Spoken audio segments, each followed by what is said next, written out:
ભારતમાં અત્યારના 1.83 લાખ કરોડ બેંક અને રેગ્યુલેટર પાસે અનક્લેમ પડેલા છે, બિન વારસદાર.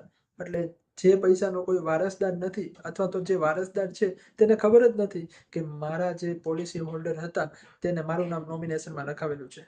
શું તમે ઇન્વેસ્ટમેન્ટ તો કરો જ છો, પણ તેની પાછળ જે નોમિનેશન છે તેને તમારા ઇન્વેસ્ટમેન્ટની પૂરી ડિટેલ શેર કરો છો?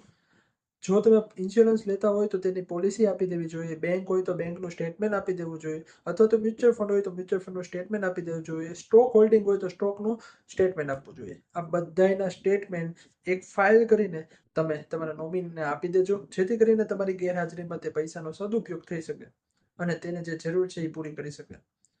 હવે જો આ ફેમિલી વાળા મારો વિડીયો જોતા હોય તો તમે તમારા હસબન્ડને આ વિડીયો મોકલજો, જેથી કરીને તેને ખ્યાલ આવે કે જે આપણે ઇન્વેસ્ટમેન્ટ કર્યું છે તેની અંદર નોમિની કેટલો મસ્ટ ઇમ્પોર્ટન્ટ પાર્ટ છે.